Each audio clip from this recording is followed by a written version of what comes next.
again, the Black Lives Matter movement and having these discussions about what does it mean to be Black in America? That one of our, again, first kind of injustices in the United States was enslavement of Black people. And then I love this graphic from Ben and Jerry's of thinking about how even though slavery had ended in some ways, we know the 13th Amendment still supports slavery in the terms of incarceration, but how has slavery transformed over time in thinking about Jim Crow policies to redlining to mass incarceration? And so what we're now facing is thinking about the new Jim Crow of what's going on in our current system, especially if we're talking about criminal justice and juvenile justice systems, and how it continues to lead to this path of systemic and institutional racism. And so again, this has been a year where we're tackling all these different issues at a heightened rate, that everybody was issuing their BLM statements. A lot of people are now talking about the terms intersectionality or systemic racism. And so for me, I've been thinking about what does that mean for us in psychology? That we need to be thinking about how we're examining racism. And this year, a lot of people have come to consult me and say, you know, what do I do in my system? I want to be an effective ally or accomplice or comrade. And what do I need to do? And I said, we need to fix racism. And a lot of people are thinking about that right now in terms of personal and interpersonal racism. What can I do myself or within my bubble to address the prejudices, the beliefs, and the attitudes I have that are marginalizing and oppressing people of color, specifically Black people this year? And so people are trying to do that work, whether it is picking up new text or getting out into their community or figuring out a way they can engage in direct action. They're doing a lot of that kind of personal and interpersonal work. But the thing that we've been struggling, again, for centuries is thinking about institutional and structural racism. Thinking about these policies, practices within our systems that create the system of inequity and inequality. Those are a little bit more hard to kind of transform, that we need to really kind of think about how our institutions have been set up in a way to be unfair and unjust. I do a lot of work with teachers around the school to prison pipeline. Here in the state of Colorado, we passed the Crown Act this year. The Crown Act was a piece of legislation that was created because there was hair discrimination in our schools. So we had kids who were being kicked out of schools or kicked off their sports teams for having their hair in braids or locks. And so this year we passed the Crown Act following California and a few other states to end anti-hair discrimination. So again, my students in my public policy and advocacy class initially said, Apryl, what does hair have to do with psychology? And I said it has to do a lot with psychology if we're talking about systems that are mistreating oppressed groups and thinking about how, again, things like the Crown Act are trying to end institutional and structural racism. And so I've challenged people to think about how racism is coming up in these different forms and answer these different questions. That if you're asking me, what should I be doing in this moment? It is taking active steps to dismantle racism. So again, for that personal and interpersonal, what are the things that you're doing within your life to counter racism? Are you having these conversations about race with your friends or family? Are you joining organizations or committees that are committed to anti-racism or decolonization? What does your kind of scope of work kind of look like, or your scope of hobbies look like? Are you reading books by Black, Indigenous people of color? Are you watching television shows by them? Supporting local artists. That here in Colorado, there's an exhibit by Frida Kahlo, which I'm super excited about because she's been a longtime favorite artist of mine. What are you doing kind of within your own kind of system to counter kind of this personal and interpersonal racism in different ways and expose yourself to diverse schools of thought and thinking? When we get to the structural and institutional racism, thinking about what your work environment is for yourself. So this week I talked to a fashion company about this very slide, thinking about what is their diversity plan and what is their hope to carry out that plan beyond this movement. One of my biggest fears is that people will give up on this movement after this year. They'll say, oh, we have new people in office. Oh, things have settled down, so we can drop the diversity plan. So making sure that people don't become complacent. You know, so have you spoken up about diversity in hiring and promotion at your job? What does it look like for pay determinations? What does it look like for individuals to be promoted? When we're talking about things like professionalism, what are some kind of biased opinions we have about professionalism in dress and decorum? Are those, centered around kind of oppressive thoughts and ideation? So, these are a lot of kind of questions that I've been posing to people because one, there might not be an easy answer, or two, I kind of challenge people that we've been giving answers to these questions for a long time, but maybe it's people aren't listening. And so, thinking again of our field, what do we need to change? That's one of the critiques that we've had for quite some time in the social sciences is that the social sciences have been complicit in racism. So whether it's social work has had an active role in dismantling families, or even psychology and thinking about their place in kind of assessment, whether it was intellectual assessment or kind of the conversations we're having right now around risk assessment. So thinking about how are we really challenging white supremacy within our work? How are we holding this kind of standard of anti-racism? What are we doing within psychology to address this? Now, for me, I've been wrestling a lot with thinking about racial trauma, not just this year, but beyond that. But I'm really kind of thinking about what does it look like in our systems that we're working in within corrections, criminal justice, forensic populations. We've long known that disproportionate minority contact has existed. This is the overrepresentation of racial ethnic minorities in the criminal justice system. I will also add that disproportionate minority contact has been expanded to LGBTQ populations as we have seen their overrepresentation in the criminal justice system as well. And so this phenomenon has been widely documented since the 60s, and even federal agencies have said that we need to be addressing this, but we still continue to see this disproportionate minority contact. And again, my challenge is this probably highlights the structural and institutional racism that we're seeing within our systems. And so what does that look like? We're seeing, minority youth or minority populations overrepresented in the juvenile or criminal justice system. So Black and brown youth are more likely to be stopped by police, arrested, detained, have their cases referred to adult court, and then ultimately be incarcerated versus receiving treatment or probation or something else. That some of the stats say, even though African-American youth only make up 13% of the US population, they are 5 times more likely to be incarcerated than white youth. So that is disproportionate minority contact. So for us in examining the criminal justice system, thinking about how do we disrupt disproportionate minority contact at each stage in this development. We often talk about the sequential intercept model, and I think this aligns quite along with those early stages of sequential intercept model and thinking about how do we intervene at an early time. And for me, I've been studying trauma for quite some time. A lot of my research centers around polyvictimization, that I often use the juvenile victimization questionnaire to look at these different types of trauma and traumatic experiences. So we usually focus a lot on physical, sexual, and emotional abuse and neglect, but that JVQ also highlights interpersonal violence, natural disasters, terrorism, and neighborhood and school violence. But as I've been reflecting on this year and thinking about racial discrimination and racial trauma, I said, why isn't racial trauma in our conceptualizations of trauma? If we know about the impact, which we'll go into in just a second, of racial trauma, why aren't we categorizing that as a traumatic experience like we do with physical and sexual abuse? Same with intergenerational trauma, which we'll define in a second.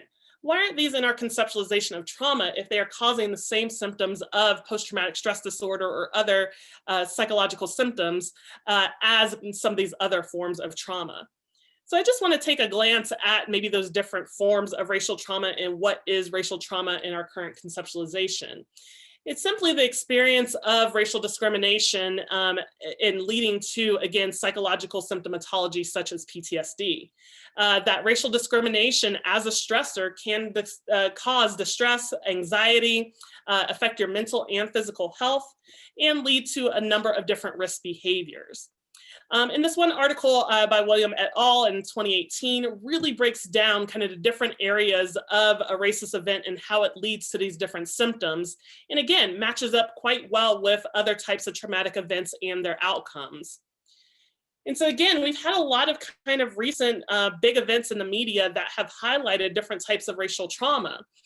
Thinking about the mass violence that happened at Emmanuel AME Church in Charleston, and to the events at Charlottesville, to these incidents where people, Black people who are just living their lives are being, have the police called on them for living their lives. So thinking about all these different racial traumas that are happening in our environment, and what is that doing to the individuals directly impacted, and what is that doing to the communities of color who are also impacted by these different events? And so thinking about how this is creating kind of the system of cultural trauma, changing our landscape of historical or social political movements and incidents that are leading to discrimination across communities. And again, this is creating kind of that system of institutional trauma, institutional racism that is happening for communities of color. Where does it start? I'm kind of thinking from a prevention lens of what are some things we can start to address in our environment. Again, looking at that maybe personal and interpersonal prongs of racism.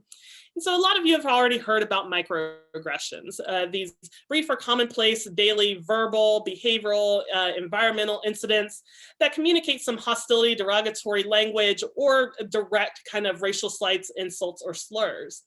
And we know from the research on microaggressions that it does cause psychological harm to the target person or the groups who have been harmed. And you'll see I'll have a series of pictures. Some came from a group at Harvard, some came from GLAAD, and kind of thinking about the different types of microaggressions that young people are facing in our country.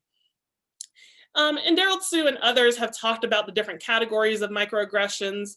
Again, thinking about microassaults, so those are direct things like name calling, avoidance, or discrimination. Or some of them may be subtle microaggressions like micro insults, things that convey a hidden insult or meaning that is demeaning to a person's heritage. So telling or asking a person, how did you get that job? Or telling a person of color that you speak so well.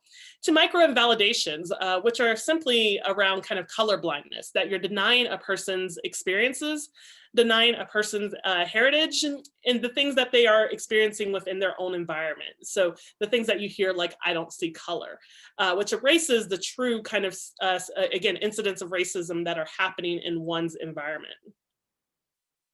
And these microaggressions start quite early. That a study that was released earlier this year had Black youth document microaggressions that they were experiencing over a 14-day period. At the end of each day, they were supposed to log in and document the microaggressions that they had experienced. And at the end of that 14-day period, our Black youth had experienced an average of 70 different types of microaggressions in that 14-day period. And again, that's average, that many youth had experienced way higher than that. And when we asked the youth kind of what were they experiencing in their environment, it was people locking their car doors as they passed by, a peer pointing out that they fit a certain stereotype, teacher treating them as if they weren't smart, or again, experiencing bad names or slurs or kind of direct microaggressions. So these microaggressions are starting really early, and they have a big impact on, again, our youth and people of color over time.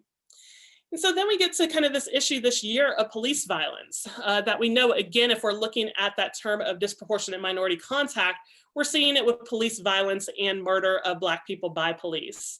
That in a recent study, police killings are the 6th leading cause of death among Black men ages 25 to 29, which equals to about 1 in 1,000 deaths. And as we're looking again across different demographic variables, we know Black women are more likely to be killed by police than white women. LGBTQ populations are more likely to be mistreated by police in the form of verbal harassment, physical assault, and or sexual assault.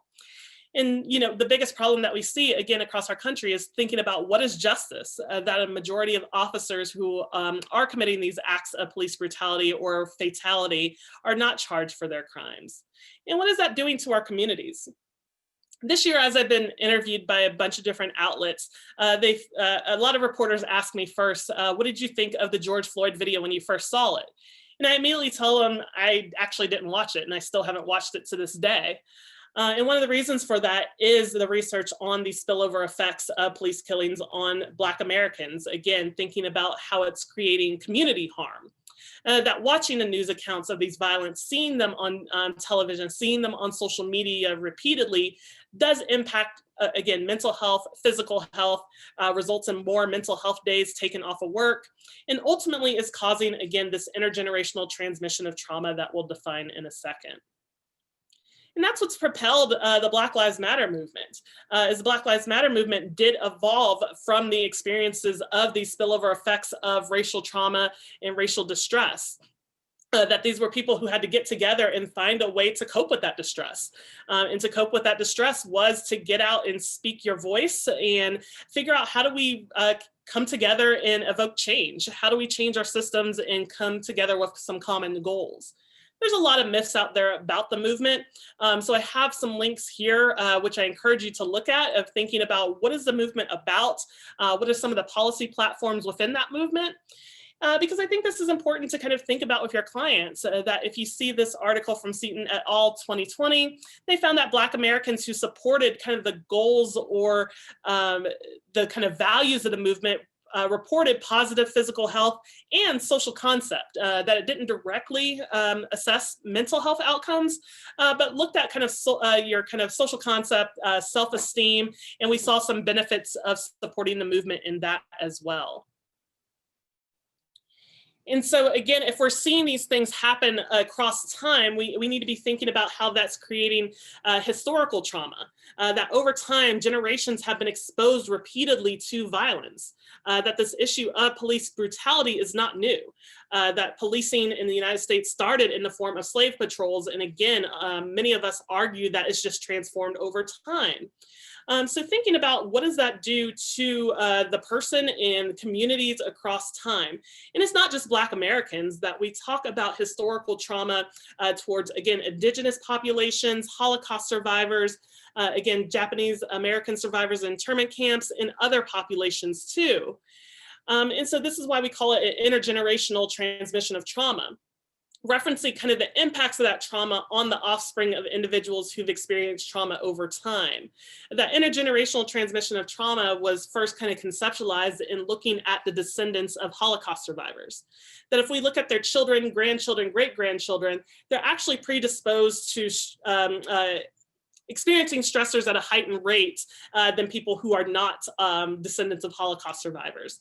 And then it was expanded beyond that, again, to the populations that were described earlier, that we're seeing kind of this, through this learned behavior, through these kind of negative adverse experiences, that their biology is changing. The way in which they are engaging in interactions and attachments with their family changes with these harms that have not been treated over decades or centuries. So as I've been tackling and wrestling with all of this, I've been wondering, again, what is our position as psychologists within the criminal justice system? We have all this information, we have all this knowledge about the harms that have been done. What can we kind of change within our own system in addressing this? That again, I've been studying trauma for a very long time and have written about how we often underdiagnose trauma and post-traumatic stress in our kind of state hospitals, in our prison systems. When we're looking at, again, different types of trauma, this recent study looked at adolescents in the juvenile justice system, and some subpopulations in that group had an experience of 15 different types of trauma over their lifespan. And again, the mean age of these youth was 16. So thinking about all these different types of trauma, and this is without incorporating racial trauma and or intergenerational trauma into our conceptualization. So I've been sitting down myself and talking with colleagues this year of, just these thought questions of, are we asking and thinking about racial trauma in our assessment? What does it mean in terms of treatment? Do we or should we open up space to discuss maybe these current events with our clients? Recently in class, I presented APA's Stress in America survey. A lot of great data from it. First it highlighted that 8 out of 10 Americans are experiencing some COVID-related stress. I think we can all agree with that. And then broke out some different events from this year and thinking about how they were stressors for the general population that APA surveyed.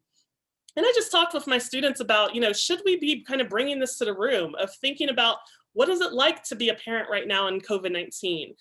Thinking about the people who've lost their jobs and how can we introduce that into the space? Are we talking with our Black clients about the recent kind of current events centered around the Black Lives Matter movement? Because if we're seeing that this is impacting their mental health, do we bring that into the therapy room? What happens when a client makes a racial microaggression in group therapy has been a big concern from my students. As they're engaging in group therapy and the groups are very diverse, thinking about what happens when a microaggression is done in that space and how do I address it in the moment? And then what are we doing to address our own racial biases? For us, thinking about how are we challenging ourselves to be better? We are all biased and we all harbor biases because they come from our environments, our upbringing, again, things that are in the media. And so what are we doing to actually tackle those? And when I went back to my kind of dismantle racism slide, I was thinking about us as practitioners. Again, are there microaggressions that we might be using with clients? That in another presentation that I do of microaggressions, we look at the ones that clients commonly endorse that they've heard from therapists. So an LGBTQ client saying that when they came out to their therapist said, "It's about time," or "You don't look like a lesbian." So again, how is that impacting the work that we're doing with our clients if we're not addressing our own microaggressions that we're making? Again, what is the demographic makeup of your clients? Who's coming into your office and who's not coming into your office? There was a study that looked at clients, again, clients of color were calling into therapy offices and asking, I'm looking for services, left a message on the voicemail. And they found that clients who had difficult to pronounce names or ethnic sounding names wouldn't get that call returned back. Another big question that I've been having in forensic spaces or correctional spaces are our assessment measures pathologizing clients of color. That we're having a bunch of studies that are coming out in recent years that talk about things like the static 99 or the Mackey are differentially predicting, sexual recidivism or looking at different mental health outcomes differently from Black youth and white youth in those assessment measures. So is that something that we need to challenge ourselves on in creating better measures for these psychological tests? Are we writing about those gaps in our literature on our reports? Again, are we, being transparent about the limitations to our science with regard to, again, these assessment measures? So taking about some time to kind of think about these questions and is there anything we need to be doing to be changing in our practice? What things are within our control? What things are more institutional or systemic in nature? So one thing I've been talking to people about too is, we have these rich guidelines out there that a lot of people might not know about. The APA produced some race and ethnicity guidelines and multicultural guidelines that take an intersectional lens that give a lot of great details on how to approach assessment, treatment, research, and teaching of, racial issues, issues related to intersectionality within our practice. And so these guidelines actually give a lot of great tools out there. The APA guidelines on race and ethnicity talk about how do we talk about Indigenous healing practices in treatment? Are we talking about that with our client? Maybe some alternative forms of treatment. Even this year when I was facing a lot of issues related to the protests in the community, I had all sorts of healers come out and talk to me about Indigenous practices or, again, non-Western medicine of healing. And so how can we kind of incorporate that outside of our kind of Western and medical model of thinking about how to address diverse populations? And a lot of people have been using the term intersectionality, and unfortunately, a lot of people have been using the term intersectionality incorrectly. When I've seen people use intersectionality in their kind of conceptualization, they usually just talk about intersecting identities. And that's not quite right. That Kimberly Crenshaw talked about intersectionality to explicitly talk about intersecting identities that are all facing oppression in some way, shape, or form. That for her, she wanted to talk about the experiences of Black women. That experience of being a Black woman, it was different than being a Black person and being a woman, and thinking about how the unique experiences of being a Black woman is quite different than those two different categories. So thinking of intersectionality and how is it impacting our clients who are facing multiple types of marginalization? So how am I working with that Latina transgender sex worker in practice? What are the different factors that are impacting her life and well-being? Thinking about these interlocking systems of oppression and discrimination in one's life. So how do we kind of capture that when we're telling the story of our client and thinking about our clients' experiences as they are coming to our therapeutic spaces? So people are asking me right now, kind of assessment. Okay, we want to incorporate racial stress and trauma into our assessment. How do we do that? My first kind of tip is just to ask that if we know that some of these things related to racial trauma, police violence, discrimination, microaggressions are existing, how about we just ask about them and start incorporating that in our kind of assessment toolbox into our clinical interview? But there are a few tools that have been developed over time that, again, are really just asking the questions, nothing really fancy about them, but there are some out there in the literature. First being the traumatic symptoms of discrimination scale, just basically asking your perceived experiences based of discrimination and how is that impacting your psychosocial functioning. So do you have fear of going into social situations? Are you having anxiety or trouble relaxing? Do you feel on guard and agitated? So quite similar again to the symptoms of PTSD, but really naming the experience of racial discrimination and racial trauma within the assessment measure. A lot of people know about the ACEs, the Adverse Childhood Experiences measure. Again, it was created to think about negative health outcomes over the lifespan, 10 different items assessing kind of these early adverse childhood experiences that predicted negative mental health and physical health consequences. But this article talked about the cultural ACEs. Again, how can we incorporate these cultural experiences, these adverse racial discrimination experiences into that conceptualization of the ACEs? Again, I think it's long overdue in thinking about racial trauma as its own category of trauma itself. This is another article. Again, people can reach out to me afterward if they want any of these articles, but is incorporating, again, a racially informed lens of looking at those adverse childhood experiences and historical trauma over the life course. Another thing from kind of the early intervention or prevention lens is thinking about how do we address those microaggressions. Some of the current literature is talking about microinterventions. So what are some things we can do in the moment to counter the microaggressions that have been experiencing?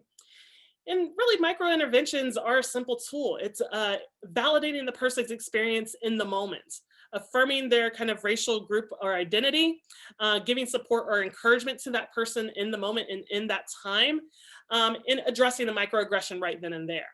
Because sometimes the person who is committing the microaggression doesn't know it's a microaggression. So wouldn't it be lovely if we informed them in the moment? And there are other times, again, where it was intentional. And again, how can we talk to them about that microaggression in the moment? Now, a lot of research on microaggressions, especially those among elementary school students and college students, say, I just wish somebody would have mentioned it. That we all saw it. Me and my friends gave each other a look in the classroom in that moment, and we didn't say anything. Well, again, that microaggression is not being addressed. It's causing distress in the person, and nothing happens. And so microinterventions are, again, these kind of just ways to address it in the moment and have this conversation to bring people together to just disarm and counteract the microaggression. When we do have these experiences, we do see a process of healing, both for the person who committed the microaggression and the person who was impacted by the microaggression. That it's a tool of calling a person into the room instead of just calling a person out and putting those defenses up so nobody's changing. So again, this is a kind of great way in which to engage into it in the moment. And so I just saw a question and I'll address it now of what would an example be of a micro intervention? How do you do this without making the targeted individual feel uncomfortable? That I've been doing a bunch of different lectures on this with school teachers. That if a person, we'll say a person makes a microaggression about a person's based off a stereotype. One that I've heard recently is, well, you should be able to dance because all Black people can dance. So that's what some kids were saying in the school system, which was making the kid, a young, I think it was a 12-year-old boy, uncomfortable.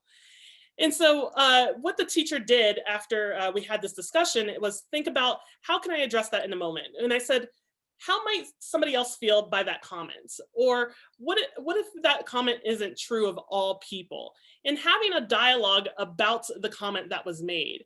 Again, it might feel uncomfortable in the moment, but discomfort is part of the process of kind of healing, of kind of thinking about the act that was caused and then thinking about how to formulate it.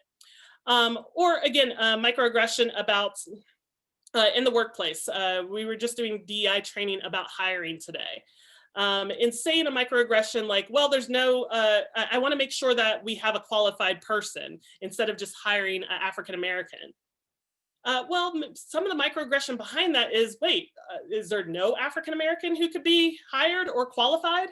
And so again, addressing that in the moment that, okay, we are going to meet the guidelines of hiring a person who's qualified, and we'll look and see if we have a diverse pool there. So again, how can we, I like when people try to counter it in a way of, is there a different kind of hypothesis for kind of what you're saying? Can it be interpreted in a different way in addressing that microaggression through a micro intervention? Also, again, for allies, I talk about micro interventions as a tool for you all. That's when a microaggression has been used against me and nobody calls me on it, or nobody calls out the microaggression that was done against me. But people come up to me afterwards and they're like, oh my gosh, April, that sucked. I said, well, you're not being a good ally, that I wish you would have said something that, again, acknowledge it, affirm it, and be supportive in the moment, which are these steps of micro interventions right here. The other kind of framework that I've seen recently, we're doing a lot of kind of trauma-informed care. I see people implementing TFCBT. But again, if we're trying to incorporate this kind of race-based lens, the concept of radical healing. It really takes a lot of different schools of thought, which I really love, of liberation psychology, Black psychology, ethnopolitical psychology, intersectionality. I didn't even know of liberation in ethnopolitical psychology until much, much later. Nobody presented that to me in my training. One of the things I get on psychology about a lot is we don't open ourselves up to a lot of different schools of thought, which is unfortunate because I meet so many psychologists who had undergrad degrees in philosophy, English, and so many different kind of areas, the arts, that I really wish we would incorporate all of those different schools more into our work. And that's what radical healing does, is thinking about how do we address and center oppressed individuals' stories and narratives in order to think about what is healing look like to them. How can we create a transformative environment that evokes, they call it radical hope, or radical love or resistance within their own lives? That within Black psychology, they talk about the goal of mental health and mental health treatment is to liberate that individual. Again, we talk about this a lot in psychology in terms of self-esteem and self-concept and thinking about your whole sense of self. But thinking about how do we get that sense of liberation that lifts off the burdens that you are facing within your environment from these different systems of oppression. That our ultimate goal is to kind of find healing within oneself in an environment that might not necessarily provide you the healing. That my big question for myself and others this year is, what is justice? That a lot of times when we're talking about police brutality and other things, we think of justice in terms of incarceration or a charge, but maybe it's something different. Maybe we know that that person's never going to get arrested. So how do we find healing within oneself? And so really kind of thinking about what that might look like within us. Another article by some of the same scholars looked at critical consciousness, intervention which helps to mitigate, prevent, or resist racial trauma. And they look at this in kind of three ways, which is kind of developmental in nature. That for a lot of people, that first phase is either witnessing or experiencing anti-Black racism. That for Black people, it's experiencing it for the first time and kind of noticing and acknowledging those differences. And for non-Black people, it is thinking about, oh my gosh, I saw this George Floyd video for the first time. This was my first time of seeing racial injustice in my face.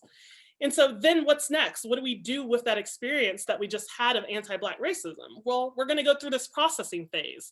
And again, that's what a lot of people are undergoing this year. What can I do to help? What does this mean? Is the world unfair? Oh my gosh, I guess the criminal justice system isn't unfair. I guess not all police are safe. So doing a lot of processing. And then that last step is, again, what can I do to critically act against racism? So transforming that discomfort and those uncomfortable feelings into action. Again, that's where there's a lot of talk in social justice spaces between allyship, which is the acknowledgement and seeing it, and then being an actor and acting out against anti-Black racism. And even for individuals of color and Black people in this model, it is, again, thinking about a sense of empowerment. That when we're looking at these different models of radical healing, it is about empowerment. How can we, again, get you empowered in this space that is so oppressive in nature? What does your healing space look like? Is that coming to community? So I talk about that's why the Black Lives Matter movement came together, that the Black Lives Matter movement actually was an intervention in itself, because it was people coming together to go towards radical healing, to act critically against anti-Black racism in a way that was supportive and nurturing to them. And so when I was looking at these tenets, thinking about how do we do this within our criminal justice system, that a lot of folks who are on the call are working in jails and prisons. How do you see yourself incorporating maybe each of these tenets with Black people within your treatment sphere? That I do recognize there's a lot of barriers there. That one barrier we can get over is that discomfort in talking about racial issues. That I hope after today, we're thinking about ways that we can identify it, name it with our clients, and alleviate that discomfort, and thinking about how do we gravitate towards that radical healing. The second part is I'm curious about facility policy, that these two articles on the side showed that some texts that talk about social justice, that talk about oppression, that talk about the prison industrial complex have been banned in certain facilities. ACLU did sue the North Carolina facilities and they were back in, but this is a concern that some facilities don't want people of color having exposure to this, to know about the injustices and how to thrive in their environment. So again, I think for psychologists, again, challenging ourselves on how do we create the system of true healing within a system of oppression is what I'm thinking about. And that's the article that I'll be talking about in the gavel that'll be coming out soon is, again, how do we have maybe an abolitionist stance in psychology and think about how do we work within these systems that are oppressive in itself. And then I don't have all the answers today. Again, this is a lot this year was continuing our own education, that I pulled the New York Times bestsellers list around July of this year, and this was the bestsellers list. And what I thought was, wow, this is different. And then my second thought was a lot of these books have actually been out for years.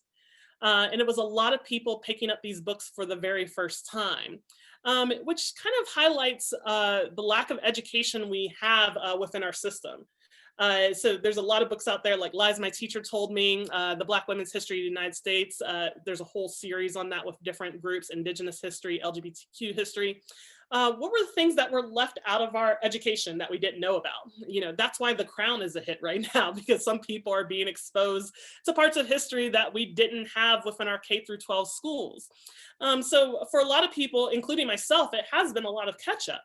That I didn't know the term redlining until about 4 years ago and the impact that that was having on communities of color. So I think even for psychologists, this is a lot about continuing our own education to help debunk maybe the biases, stereotypes, and myths that we have about our own history in this country and how it has perpetuated against systemic and institutional racism. And again, from my prevention lens, we can start this early and at a developmentally appropriate stage. So there's a lot of books out there for kids on how to talk to kids about these different issues.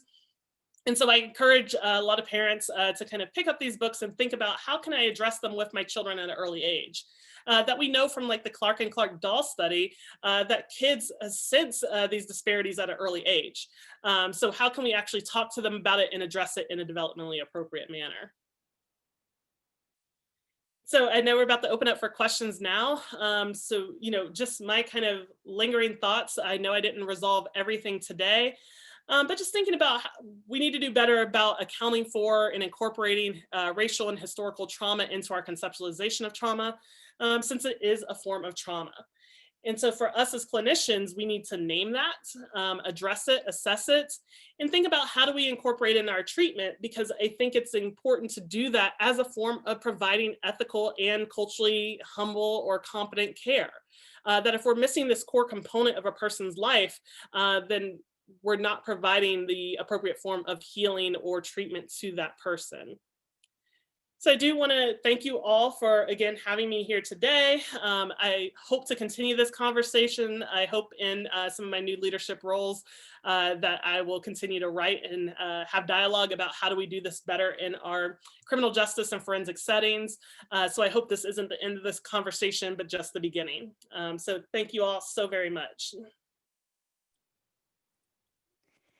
Thank you so much, Dr. Alexander. That was terrific. So, we do have some questions, and I'm going to have Morgan Hill, who is actually the student chair of the webinar committee, kind of facilitate some of those questions.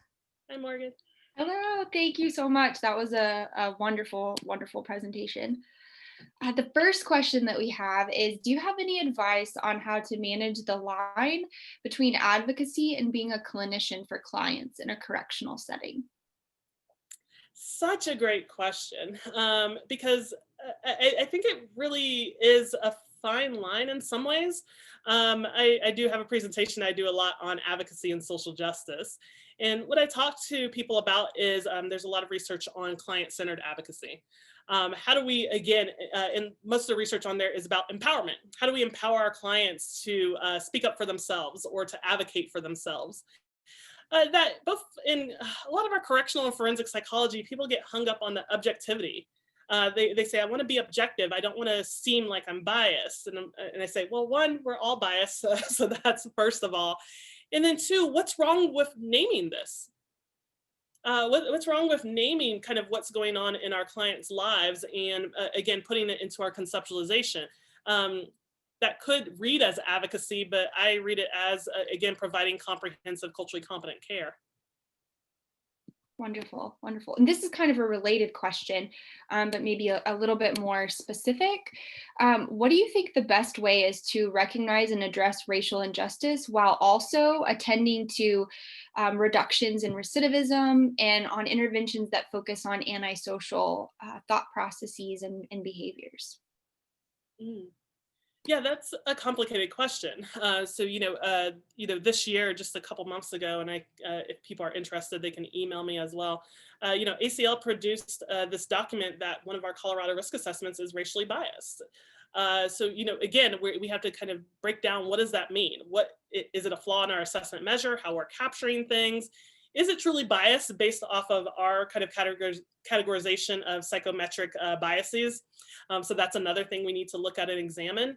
And one of the things that I'm giving a tool for a lot of psychologists is we do have literature on some of our assessment measures and again, the differential kind of prediction of them for communities of color. Are you writing about that in your report? I'm not seeing it. So we at least need to kind of name it in our reports and then think about, what does that mean for the client at hand? Are we over predicting risk? Are we over predicting psychopathology, and what implications might that have for our clients? Yeah, you're right. That goes with that fine line of kind of advocacy, but I think that goes with our ethical guidelines, both the forensic, APA general, all the ones that I showed before, of just being transparent in our science. Yeah, that's great. And I personally was not aware of the piece that you're mentioning, including in the report. So I think that's a really important point and something for us to look up. Okay, so this one says, for inmates that may be triggered by officers in a correctional setting, do you recommend that staff talk to the officers? Or would you recommend a staff training for officers? Just what do you think is the best practice there? Yeah, that's coming more and more. I'm seeing some examples of trainings for officers to talk about this. A lot of trainings are relying too much on implicit bias, which is fine. But I'm thinking about, what if we just went through kind of the dialogue about the disproportionate minority contact? What does that mean? What does that look like for communities of color? Talk about, again, trauma and racial trauma in its conceptualization. Maybe almost give this very same presentation. Are they aware of their own biases and how that might be creeping up in the system? I think there's a great need for that in training spaces as well. That if we're looking across the country, we'll see that officers get a half hour of cultural competence training or implicit bias training. But I challenge people, 1 hour is not going to disrupt maybe decades of biases that you hold. So this has to be something we have to continuously do and challenge. Perfect. Okay, so the next one is, what are your thoughts on how to increase diversity in the field of forensic and correctional psychology? That is a great question. And I've been tackling that for so many reasons. Why is our kind of subfield not as diverse? And I wonder if it is our alignment with these oppressive systems. That why would I want to work within a system that is harming my community? And so I kind of questioned myself that. There was a great APA presentation on that a couple of years ago as well, of thinking about maybe that's why people don't go into forensic psych. And then we have some other things about accessibility too. And again, bias at the application level. What are the other things that keep students out? This year, I see a lot of free GREs just because of COVID. Well, that was a barrier for so many students pre-COVID. So how do we lift that off of, again, underrepresented students? What are some other things that we do within the interview environment that push students of color out? So there are a lot of things in that domain. And again, I work a lot with first generation college students. So if a person wants to reach out to me about that, I have some ideas too. Awesome, thank you. This is somewhat related. We just have a couple questions left, but and this is maybe a broader question, but how can we best advocate for change in an oppressive system like a correctional system? I think we're all witnessing the faults in our system. We observe it on a regular basis. One of the reasons I left one of my prior jobs is we were still using solitary confinement for juveniles. What does our psychology say about that? We know solitary confinement is so harmful. It results in physical and mental health consequences. Why are we still using it? And again, I was doing some things to disrupt it and talk about kind of alternative approaches to that, whether it was using applied behavioral analysts in our team to divert away from solitary confinement. But how do we kind of come together and really speak out against it? That I've worked with some people on this call that can we have a position statement to talk about no more? We shouldn't be doing this with adolescents and getting rid of it. Is it advocating at the legislative level? So sometimes legislators who make all these key policy decisions don't know about our data and don't know about our science. So we need to do more work there as well. Then I think there's a bunch of different ways that we can speak up within our own system to be anti-racist. Again, how can we challenge at each of those different levels to change our system? It's going to take time. Again, it's been over 400 plus years. And so it's going to take time for the system to change. But if we're active in doing that, I think we can get there. Okay, last question. You mentioned earlier some of those scales that you might use or that a clinician might use to assess some of the racial trauma. How, or do you have any guidance about when and to whom, or just the process of administering those scales or incorporating them into your clinical practice? I'm challenging us, why don't we always do it? We always ask about sexual abuse. We always ask about physical abuse. So if I'm listing that as a trauma, why isn't this routine? So I'm challenging myself as a researcher and clinician to start doing that going forward. You're going to see racial trauma in my measures going forward and in my research going forward. So why can't we make that the norm as we do with other forms of trauma? I think that's a great point too, because it kind of takes it back out to that broader perspective of like bringing it up, naming it, making it something part of what we do with every client. Okay, let me see. I think you muted yourself, Morgan. Whoops, sorry. I'm not seeing some of the additional questions, so I'm going to hold on and grab some, but we did have one more. Do you ever, or how is the best way to confront a client when they make a microaggression? Yeah, can we, again, I think it's the same kind of tips and tools. Can we talk about, is there other ways that people might perceive what you just said? Is there kind of some alternative things? What I challenge us to do is we do this all the time. There's so many people who do CBT and we counter all sorts of other different types of cognitive distortions. Why do we get scared when it comes to race? And so I think some of those same tools we can do, or we have been doing in psychology, we can do in this kind of sphere. I've worked with sex offense populations. So when we're countering some of those, again, counter those negative cognitions, those distortions in the moment, so we can do the same thing with race and other kind of microaggressions as well. It might not get the client to change right away, but maybe to see it from a different lens, as we do with different types of theoretical perspectives that we already implement. Okay, I found a couple more, and I think we got just a few more minutes. People are now sending them in. Okay, so I'd like to hear your thoughts about how people who conduct forensic evaluations can and should grapple with issues of systemic racism and an individual's racial trauma. They add that to what extent does awareness of these issues impact how psychologists conduct and write about forensic evaluations? Now, we do have to remember that when we're doing our evaluations, one of those key guidelines is for it to be relevant. So I do want to go back to what is the psycholegal question and how does this come up? Now, some attorneys have been reaching out when I've been doing these presentations over the summer and have talked about it as mitigation. What does it mean for this person who has been a frequent flyer or revolving through the criminal justice system over and over again? What does it mean to have these negative experiences with police? Especially our clients who are homeless and with mental illness, thinking about kind of capturing that story and putting it into our reports. Again, we can wrap it into that background information and that history and talk about the trauma and how it's impacted their well-being. It might not, again, be directly related to that psycholegal question, but are we including that in our overall kind of conceptualization and picture with clients? Or again, some attorneys are looking at this a little bit different from mitigation. I just almost had a case where a woman was charged with harassment because her neighbors had been harassing her for 2 years in her house, that they were the only Black family in the neighborhood. And then she finally got fed up and her husband acted out and they got charged. Well, I think we do need to talk about discrimination and racial trauma in that particular case, because it does highlight why she engaged in the behavior she engaged in. So thinking about relevance to that psycholegal question, I think, is first, and how can we incorporate it in their client stories and their background histories is second.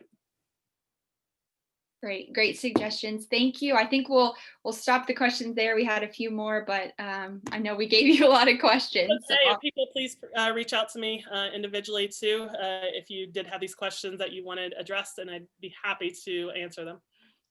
Dr. Alexander, there were also a number of people who had asked if they could get copies of slides or any of the articles that you posted. Yep. I can get you another slides. request, I can probably get you links to the articles as well for the website. But if people who don't have access, they can email me separately for that as well. Thank you very much. Thank you so much, Dr. Alexander, for coming here and presenting this information. We have a lot of thank yous and positive comments in the chat function too. So we really appreciate you coming out and talking to us today. Thank you, thank you, thank you. Yeah. And just a reminder, there is a CE link in the chat box for those of you that need the CE credit. Thank you, everybody. We look forward to the next webinar. Thank you. Good I hope night. everybody has a safe and healthy holiday season. And again, thank you, Dr. Alexander. That was a really informative talk. Not a problem. Happy holidays. Good night. Bye-bye.